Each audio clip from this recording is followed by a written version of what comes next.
5th of May 2025. And we have a number of very interesting news, and I have been back from a whiskey tour. So let's dive right in, and we start off with the Ardbeg Smokiverse. This is the new limited release or yearly release from Ardbeg to the Ardbeg Day on the 31st of May. And this time they worked with their mash, and they did a high gravity mash with an enlarged barley contingent. And this is strange because they use 100% barley. How can you go above 100%? And that is the mixture between barley and water, I think. So usually you use enough water to dilute all the sugars, to have all the sugars fermented, but you have to use more water than you could do. And if you use less water, then you have more percentage of barley inside that water. Hence a higher barley content, even though it's 100% barley before and after. Yeah, 100%. You have to look at the ratio between water and barley. It was matured in ex-bourbon casks. It looks like no sherry inside. No coloring, no chill filtration, 48.3% ABV, and it will be available in June. But I think that might start with the committee members release, and then later you get the normal release. Then we have Ledaig in the news with their Hebridean Moon. Ledaig is the smoky version of Tobermory for everybody who doesn't know, and this is the first cask strength 10-year-old Ledaig with 58.8% ABV, limited to 7,000 bottles, and this is their first aged spirit with the new stills from 2014, and you can buy them on Whisky.com. Then we have Macallan, the Tree of Life and the Art of the Flower. Two single malts inspired by the Scottish artist Charles Rennie Mackintosh.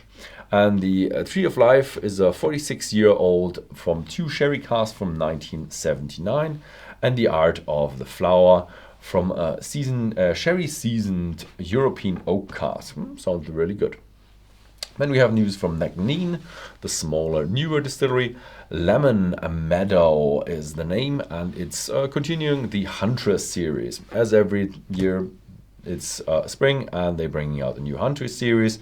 This time it's from yeast from French sparkling wine production distilled in 2019. No coloring, no chill filtration, limited to 5,729 bottles, and it is available at Whisky.com as well.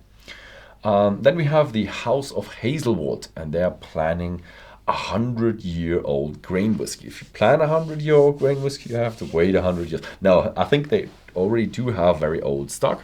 I think they are a subsidiary of William Grant's and Son, I'm not quite sure, and they're bringing out a new series. They're actually starting off with a 60-year-old single grain, which is special, but not that special. It's not unique. Then they're coming out with a 70, 80, 90, and 100 years old. This is really special, and I'm not quite sure if they already have a 100-year-old. Well, maybe they have like a 96 or 98 or something like, and then they bring out the series, and until the end of the series, they have a 100-year-old. It will probably be unreasonably highly expensive, but yeah, let's see. Maybe I can get one of these on my cask, and hopefully I can try some in front of the camera. That would be really, really great. Then we have a new bottling from Talisker, the Wild Blue. 100% recycled glass bottles, limited single malt, with a finish in South African wine cask, 48.2%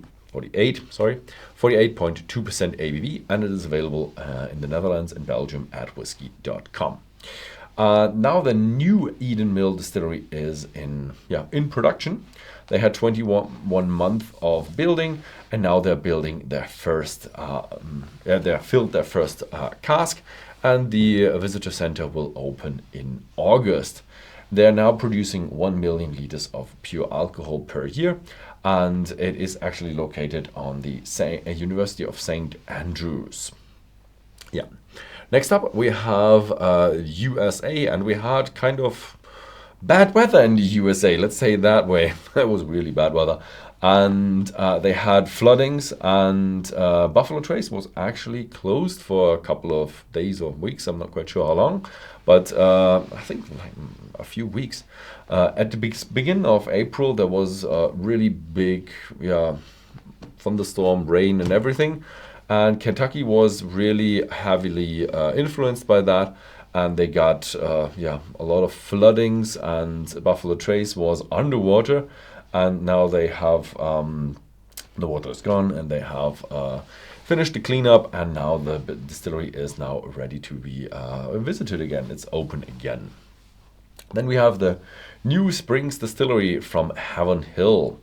It's actually in Bardstown, Kentucky.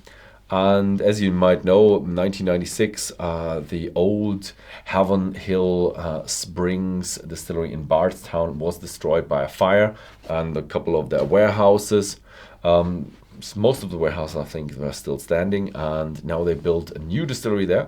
And now the question is, what are they gonna do with the Bernheim distillery? Because I think 1 or 2 years they didn't have a distillery and got stuff from other distilleries, and then they could buy the Bernheim distillery inside Louisville. But now they do have 2 distilleries. Maybe they do need it, maybe they don't. Maybe they sell the distillery, maybe they close it up, or maybe they let it run.